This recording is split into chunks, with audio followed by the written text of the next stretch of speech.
Thank you, Magic. Thank you, Magic. Thank you, Magic.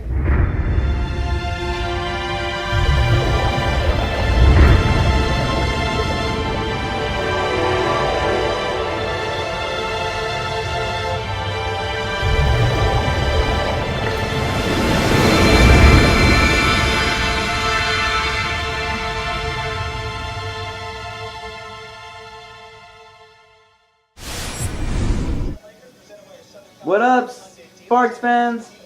How excited are you guys? I'm so happy that our Sparks are staying in LA where we belong. And I just can't believe, I think our petition that myself and Calamac94, my best friend, the host of Sports Lounge, created to help keep the Sparks in LA, and it worked.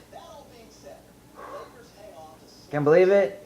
The petition had over 1,170 signatures. So thanks to everyone signing up the petition. It means a lot. We didn't did it for us. We did it for the fans, for you guys. So no need to thank us. We not did it for us. We did it for you guys.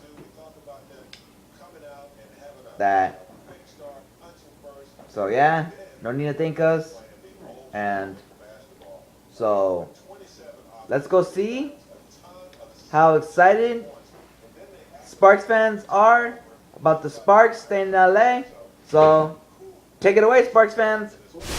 Hi everybody, on behalf of the WNBA movement, I would like to say thank you to Magic Johnson and the Dodgers chairman Mark Walter for purchasing my LA Sparks. It is just, I can't even begin to describe the excitement that I felt when I heard of the news. The LA Sparks are staying in LA, not going to the Bay Area. This is huge news. Like, I'm just so excited. I definitely feel like there needs to be a documentary made about this by this time next year.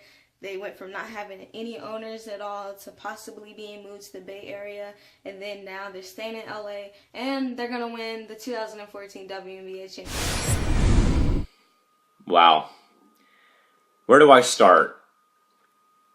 Okay, so I'll start with January 2nd of this year, when we heard the initial news of the Sparks ownership group leaving, as Shorty and Trinisha, two of our Sparks fan members on Twitter, said, heart attacks, strokes, among other contagious diseases. And then you see that Paula Madison just upping leaves the Sparks. And above all, on the day where Candace Parker gets her number retired at Tennessee, was very alarming. And then putting up with 34 complete days of silence. No news from the Sparks, no news from the league, and really a bad taste in your mouth with the rumors, you know, Sparks going to the Bay Area, the Sparks folding, and then the idea of myself and Chris both to make that petition to keep the team in Los Angeles, whether it would keep a team in LA or not.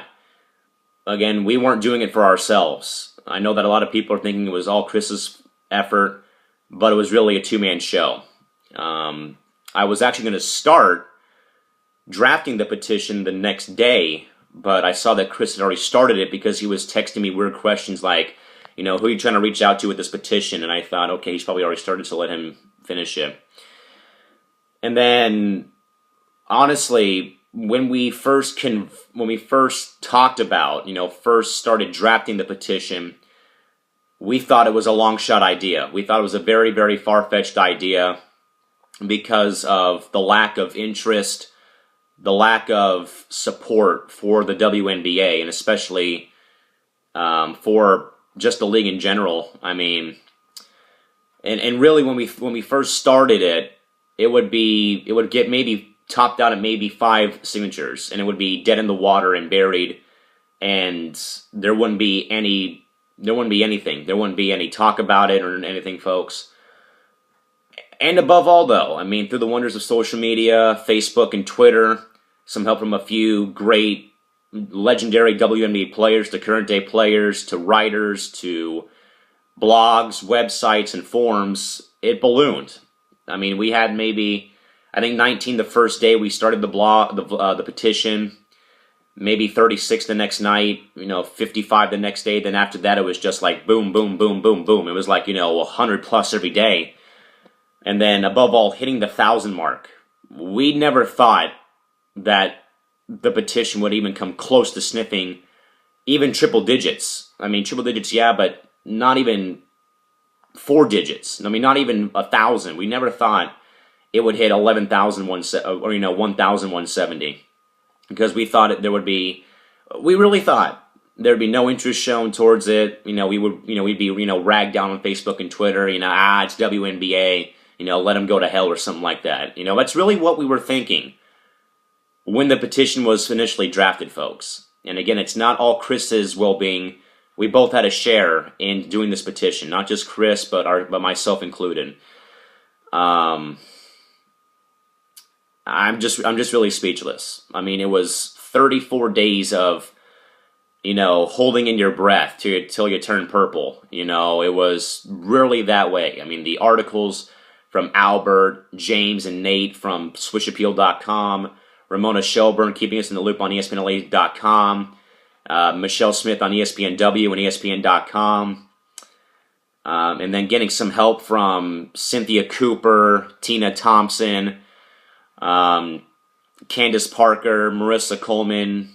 A lot of great ambassadors to the women's basketball game helped out by retweeting the petition to their followers. And we got signatures, folks, from all over California, even to opposing franchises. And that's the thing that I've really seen with not just Sparks fans, but the entire WNBA fan base is, we all help each other in need, I'd say. We're not like other pro leagues where we're going to, kill you because you root for an opposing team. We're all sort of like connected, we're bonded, and we're one big, happy, smiling family. And when something like this comes up, we all kind of rally around each other to say, look, we got to do what's right for the league, and so on and so forth. I mean, we had Mercury fans, Atlanta fans, Lynx fans, Seattle fans, the entire league sort of rallied around the petition efforts, folks. But again, we didn't do it for myself and for Chris. We did it more so for you, the fans out there of the Sparks, and the fans of the great league that is the WNBA. And then above all, I get an email from Albert Lee on the night of the end of Sparks Watch on SwishAppeal.com, and it says, hey, there's talk, that a resolution has been made. It's going to be announced tomorrow. We don't know if it's in LA or in the Bay Area. And then I felt nauseous until I saw on Twitter, courtesy of @TWOW out there. I know if you're watching, thanks a lot for letting us know, but she broke the news. Sparks are staying in Los Angeles. And I remember Chris was on the phone with me coming home from work, and I said, bro, the Sparks are staying in LA. And I think he didn't say a word to me for about a good 15 or 20 seconds. He just kind of let it sink in. And I think his jaw probably dropped too. But above all, phenomenal. I've been speechless. I've been talking about it with my friends, my family nonstop since Magic bought the franchise, and I cannot stress enough, folks, to not thank us, but you thank Magic, you thank Mark, and you thank the other Dodgers owners for keeping your beloved Sparks in Los Angeles. Don't thank me and don't thank Chris, whatever you do, please, because we don't deserve it. We don't deserve any thank yous from you guys at all. Again, we weren't doing this petition for our well-being of trying to go to a Sparks home game. We were doing it for the fans like TWOW that have been with this franchise since the opening tip back in '97. And I really can't stress enough, folks, but again, please don't thank us. We don't deserve thank yous. We don't deserve anything, folks. But I will wrap up again by saying thank you to Magic and thank you to Mark and the Dodgers ownership group for buying the Sparks. And want to thank the Sparks fam on Twitter for your outgoing support for me and Chris, and also for your support of the petition. Thank Tina, Cynthia, Candace, and Marissa, and Ramona for retweeting and helping out the cause. Also, I got to say thank you to DMJ, Delisha, Milton Jones for also helping the cause out as well. Without those ladies, folks, we probably wouldn't even have 1,170. We may have maybe 500 plus, but not 1,170. But those are the people, folks, you thank. You don't thank Chris and you don't thank me. Whatever you do, please don't do it, folks, because we don't deserve your gratitude. We don't deserve anything from you guys. Again, we did it looking out for the fan base of the Sparks and looking out as well for the rest of the league as well. And again, but I can't stress enough, folks, but again, please don't thank us for whatever reasons you may have. So I will wrap up my piece here, and that is all. Chris, we'll pass the ball back up to you up there at the Big A in Anaheim, California, bro. I'd like to say thanks to Vicky Russo for giving the Sparks lock-in playoff shirt. Thanks, really appreciate it. And just can't wait for May 16th for the WNBA season to start. Sparks, again, home opener, May 18th. And might be going into it on Callum Mack 94 birthday. Can't wait.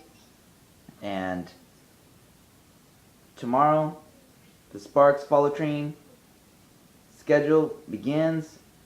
And for example, if you're a Sparks fan, tweet hashtag Sparks Follow Train and hashtag LH10, for example. And yep, so cheers for the Sparks fans dealing for this long 34 days.